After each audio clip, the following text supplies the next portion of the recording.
All right, last PowerPoint of the week. Here we are hopping over to the Pacific side of things. So this is, hopping back even to pre-war stuff. Um, and I like to start this one out by talking a little bit about how Japan gets to World War II. In my experience, a lot of people are able to tell me at least some aspects of how like Germany gets involved and how Italy gets involved and what's going on in Europe. But when it comes to what does Japan do before Pearl Harbor, most people don't know. And on top of that, it's not even really that much part of the curriculum. A lot of classes never teach that. And I think that's really a relic of America's animosity towards Japan during the war. Like, Germany is our enemy, right? Like, they're Nazis. We don't like them. But Germany never attacks us directly, whereas Japan does, right? And they're this outside group, and as we're going to talk about, on top of that, they're a non-white outside group. So they get a lot more like demonization and like kind of brushed off compared to other countries.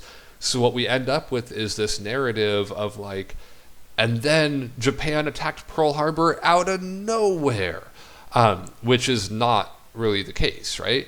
So definitely in the same way that describing how Hitler came to power is not in any way trying to defend Nazis, definitely not trying to defend Japan attacking Pearl Harbor here, but there's always context to it, right? Like, there's a reason why Hitler was able to come to power. Hitler did not really come to power by saying, hey guys, I'm going to genocide all the Jewish people. He did use Jewish people as a scapegoat, but he came to power for a whole slew of reasons, right? We don't just be like, and then Hitler appeared. So Japan is going to have a similar situation where they're basically being run by the military, and there is a logical progression that leads us into Pearl Harbor. And we've actually already started that logical progression. Remember what we talked about with Japan so far. They're opened up to the world by America bringing in gunboats and forcing them to trade. They then rapidly industrialize, but they're not recognized by the rest of the world, right? They beat Russia in a war, and like they're basically pushed to the side. They're ignored from that. They beat China in a war. They're pushed to the side. They're ignored by that. Those events chronologically are actually flipped around. They fight in World War I on the Allies' side, but remember what we talked about with the Treaty of Versailles. Not only are they not given the territory, or all the territory they wanted, they're also specifically denied a racial equality clause telling them flat out, you are not equal. That's that, the non-white country thing I was talking about. That's not just some kind of like, modern politically correct, like we're talking about how, oh, they're not white, so they were disadvantaged. Like, we directly have primarily America, but a lot of Western countries telling them specifically, you are not equal because you are not white.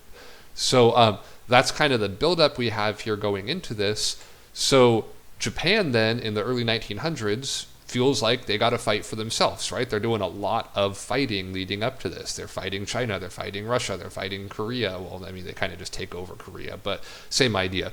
So they are involved in a lot of fighting here. Last time we saw them, they were attacking Manchuria. And in fact, I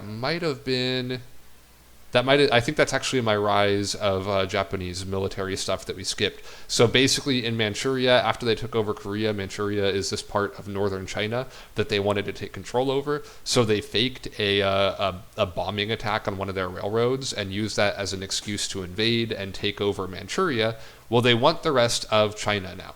So if they're going to target your next area, you see the target, that awesome dad joke right there, the next place is going to be the rest of China. So they got Korea, that's Manchuria right there. Now they're going to go right down into China and take that. But China's a really big area, right? So you can't really take it all at once. Look at the size of Japan over here. Think about their population.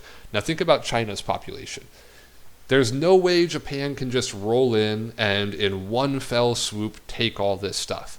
What they want to do is what they've been doing so far. You take a territory, you spend some time consolidating it, then you move on to the next one. You take that, you force them to sign a peace agreement with you, you consolidate that. Then maybe take like this chunk of territory, force China to make peace with you, consolidate that territory, and then find a reason to invade, and you just keep on going and going and going, right? So the excuse to invade for the second time in China comes with the Marco Polo Bridge incident.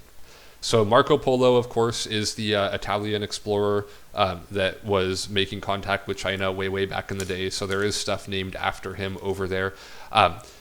The Marco Polo Bridge is a bridge where a fight breaks out. Basically, Japan had troops stationed in China because they had railroads in China as a result of the Boxer Rebellion, and they were allowed to have troops on those railroads. And they were doing military activities. They were doing like training. And when you do like training with the military, usually what you do is you form up in your actual squads with your actual weapons and you maneuver like you're in a battle, right? You're practicing. It's like when people are doing like drills in football, right? Like you're not going to like play it out in your head. You actually go through the action of doing it, which is why when you do military training like that, usually you let any nearby troops know like, hey, this is just training. We're not actually attacking anybody. Japan did not let China know that. So they do this training. China opens fire. There is a brief scuffle. Nobody really gets hurt, but at the end of it, there is one Japanese soldier that is missing. And Japan goes to China and they go, we know you stole our dude. We know you kidnapped him. You better give him back right now. You need to give us access to all the nearby villages. We're going to find our guy. And China goes, we don't know what you're talking about, man. Get the heck out of here. We're not giving you access to anything. So China and Japan start sending in more and more troops, and they build up on either side of this Marco Polo bridge, and somebody shoots. China says it was Japan. Japan says it was China. Either way, these now much larger forces open fire, and conflict officially starts. That one missing soldier, by the way, he showed up later. He wandered back into his camp. He got lost in all the confusion of the fighting. China didn't do anything. So this is right up there on, not necessarily like the most ridiculous reason to start a war, but it's up there on maybe like a top 10 list. The Pacific side of World War II started because one Japanese soldier got lost. But either way, this shot set off tensions, real fighting is breaking out, and now we have a full-scale war. This is usually in Asia recognized as the start of World War II. So in Europe, the European side starts in 1939 with the invasion of Poland. In Asia, World War II starts in 1937 with the Marco Polo Bridge incident. The idea here, basing our expectations off of what happened in the first Sino-Japanese War, is Japan is the big old sumo wrestler here, and China's the little white kid. He's about to get crushed. That's what everybody thinks is going to happen, especially Japan. However, much like Germany gets bogged down fighting in Russia, a really similar thing is going to happen fighting in China, minus the weather. What happens is China doesn't give up. Japan is not able to consolidate their hold on the territory. They get spread further and further out, and they're stuck there. China and Japan are going to be fighting from 1937 to 1945, right up to the end of the war. And again, just like how in Europe we tend to downplay how significant Russia's role there was, in the Pacific, America likes to pretend like we fought that war alone, right? Like we won that war on our own and nobody really helped us. Well, 50% of Japan's casualties in the Pacific were from China. So America was supporting China. So like China did this with our help, but we weren't giving them that much support. Mostly it was China fighting Japan over there, right? So America, in terms of like the allied forces, we are mostly fighting alone in the Pacific, but Japan is very much tied up with fighting in China for the entirety of this conflict, and it really wears down their troops and their supplies and their morale. So Japan does do pretty well at first. You can see 37, that first year, they take over a big chunk of territory. And like I said, this is usually where they would want to then force China to surrender. They get a bunch of this territory in the peace agreement, and they just consolidate that. But China doesn't surrender. So the next year, you can see they don't take out that much at all. And then the next year, they only take this. And then in 1940, you can see they don't even take anything here. They're going to hop down here, which is what we're going to talk about next. That's going to be a problem. So Japan is successful at first, but those victories become harder and harder. They get more and more stretched out. It starts taking Japan months to take over single cities. It's not really going the way they had expected this conflict to go. So that starts making them very frustrated. They start having issues with it, and kind of the opposite of their expectations starts to happen. How's the West going to feel about Japan invading China? Think back to our imperialism stuff. The West has a lot of interest in China. They still got spheres of influence in China. China is kind of like, their piggy bank. So when Japan invades, that's going to make the West pretty mad. So they start sanctioning Japan. Japan is going to get more and more economic sanctions put on them. And if you don't know what a sanction is, I think we've talked about this before, but it might be one of those words that you don't hear too often. A sanction is when a country, or usually multiple countries, refuse to trade certain items with a country. And the idea is you're going to damage them economically to force them to do what you want. So Britain, America, and France start supporting China and stop trading certain goods with Japan. The sanctions start off pretty light, so at first it's just minor things that's going to escalate from there. This means Japan is in a really rough spot because Japan is a tiny island country. They do not have that many resources on it. Remember, we talked about this when we talked about them imperializing. If they want resources, they're going to have to go get them from somewhere else. And previously, they could do that through trade. That is not an option anymore for a lot of the key resources they need for their military, because that's what the sanctions are first targeted at. So things like iron and oil and rubber, those are all going to start drying up for Japan. So now Japan has the option of either backing down or finding new sources for that stuff. Where are those new sources going to be? Well, they're going to go to other countries and they're going to take them. So to try to stop China from getting support from the West and to get more resources for themselves, Japan moves to take over northern Indochina. Indochina is not a place that exists anymore because it was an amalgamation of multiple countries. It was Laos, Cambodia, and Vietnam, and actually parts of Thailand as well before it got kind of moved around a little bit. You could even see part of it up there. Anyway, so they're going to go into northern Indochina. The problem is Indochina actually was not the full name of it. It was called French Indochina. That means France owns it. There's a slight problem here. They invade in 1940, which means technically France has been taken over by Germany, who is actually Japan's ally at this point. However, there's still a free France. And France is still buddies with Britain and America. So the Western countries get really mad and they start to put even more embargoes in place. At this point, they're going to really ramp up the embargoes I was talking about, iron, oil, and steel. This is going to cripple Japan's economy if they don't do something. So Japan comes back and they're like, oh man, this is bad. They start running the numbers. And one of the big ones is oil. Just using that as one example, and again, iron, steel, rubber, all of these are going to be problems. But Japan imports at this time period 90% of its oil. And 80% of that import was from America. That means roughly 3/4 of the total oil that Japan uses is from America. So even if just America starts embargoing them, how are you going to run a tank or a big old ship or your planes without oil to turn into fuel? You're not. How are you going to fight a war without all that stuff? You're not. So without these resources, Japan's military is going to grind to a halt, their economy is going to grind to a halt, their expansion is going to grind to a halt, and they're going to be powerless, which means that they're going to become a colony, right? Some other bigger power is going to take them over and they're going to be screwed. Japan needs to fix this situation if they want to have any chance of surviving as a country. As a side note, by the way, when we're moving through this unit, we're going to see this word popping up a lot. I'm not sure if I mentioned this when we talked about imperialism, but that's actually a racial slur. So, you can't really avoid it being in historical sources, but try not to use it. That'd be good. So Japan is stuck between a rock and a hard place. Homer Simpson here is Japan. Let me check. Okay, yeah, that is the next one. So basically, they could try, let's say this will be the rock here.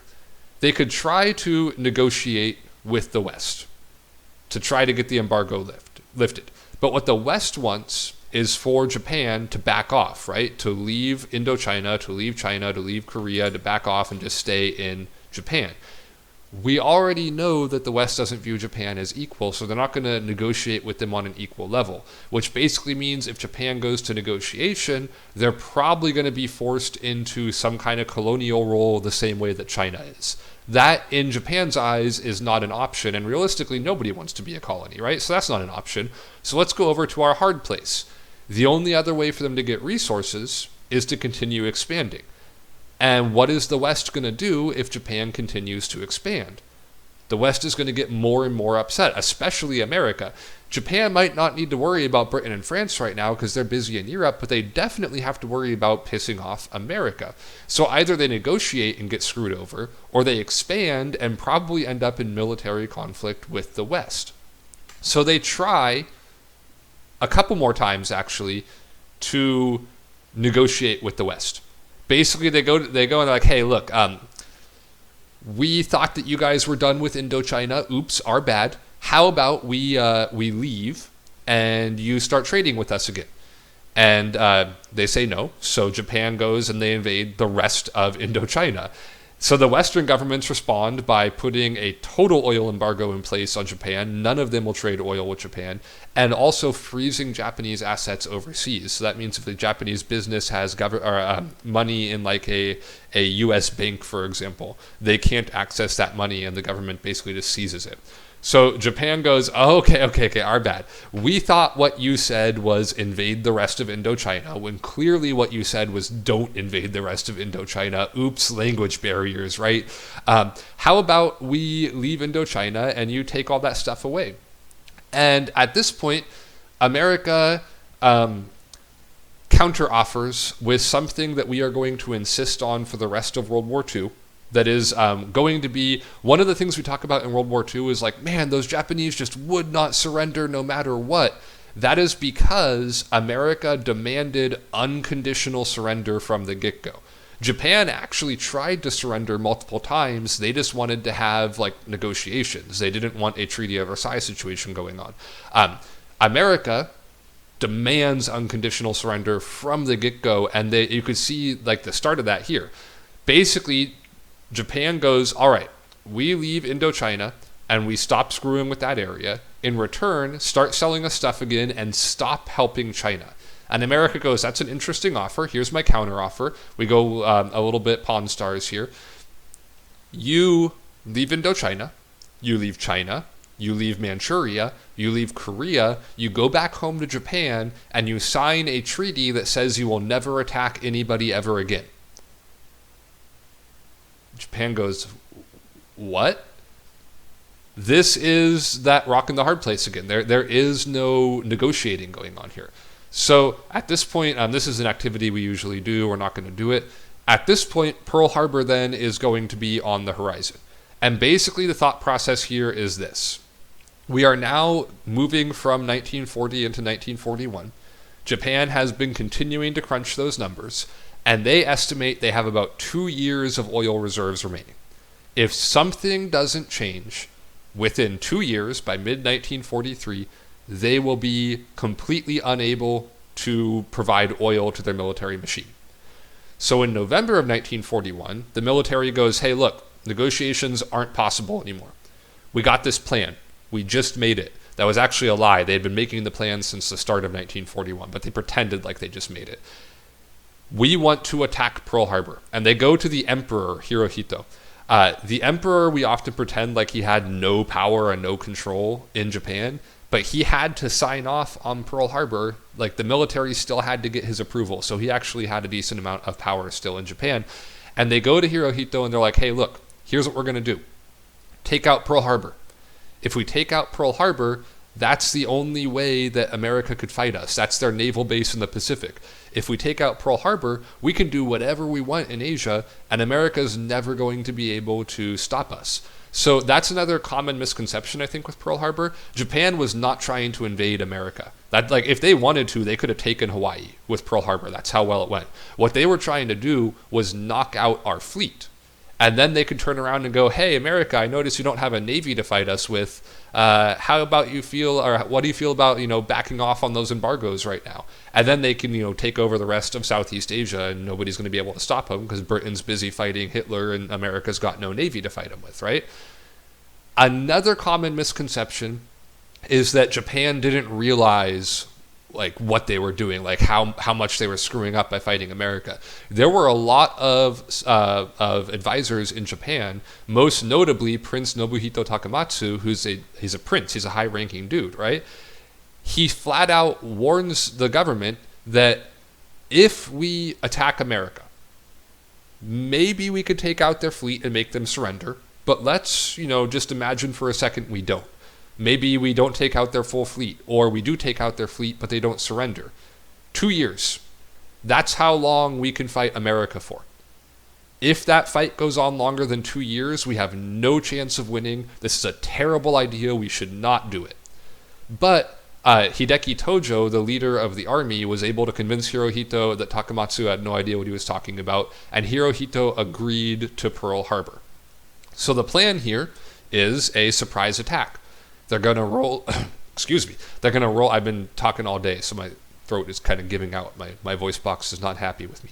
They're going to roll into Hawaii December 7th, 1941. It's a Sunday, so they know that, number one, a lot of the soldiers in Hawaii kind of went out on Saturday nights, but then you also have church service in the morning on Sunday, so they know that America's going to be kind of off guard, and they're going to come in with 3 waves of attacks by air primarily. There was a couple of tiny miniature subs they attacked with, but it was mostly an air attack.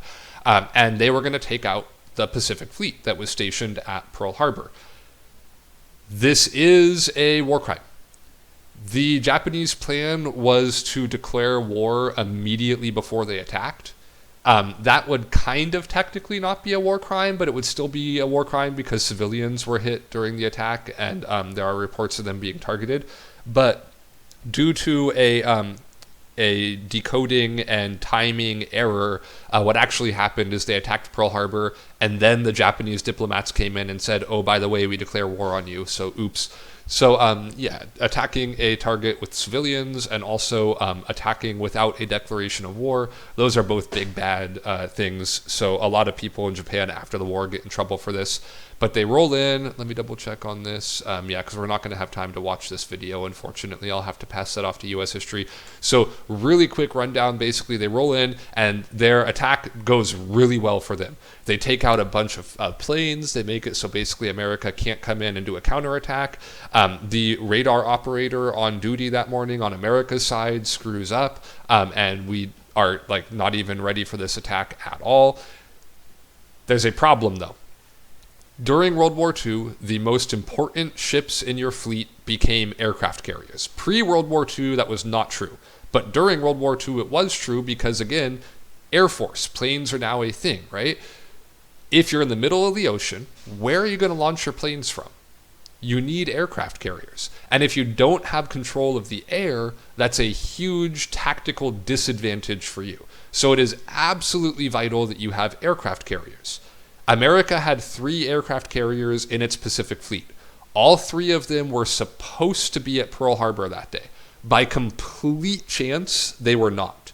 One of them had been recalled to San Diego unexpectedly. One of them was being used for troop transport, just, because they had no other ships and we weren't currently using our aircraft carriers that effectively there. And one of them was sent out on patrol for, again, the same reason, just we need somebody to patrol. So by complete random chance, all 3 of our aircraft carriers were not there. That means that the Japanese military commander decided that it was too risky to do the 3rd wave of the assault. In his opinion, they had already damaged enough stuff with the first 2 waves. And because he didn't know where the aircraft carriers were, there was the chance that they could always just roll in out of nowhere and sink the Japanese ships that had come in. So he goes, you know what? We got victory. Let's call it off and get out of here. So not only did they not destroy the 3 aircraft carriers, the 3rd wave of the attack was the part of the attack where they were going to take out the dry dock at Pearl Harbor. The dry dock is where you repair damaged ships. If there's no dry dock left at Pearl Harbor, where are they going to repair damaged ships? How are you going to get damaged ships from Hawaii to the west coast of America? You're screwed. You can't repair any of those ships. But if you fail to take out the dry dock, America could just turn around and immediately start repairing a lot of those damaged ships.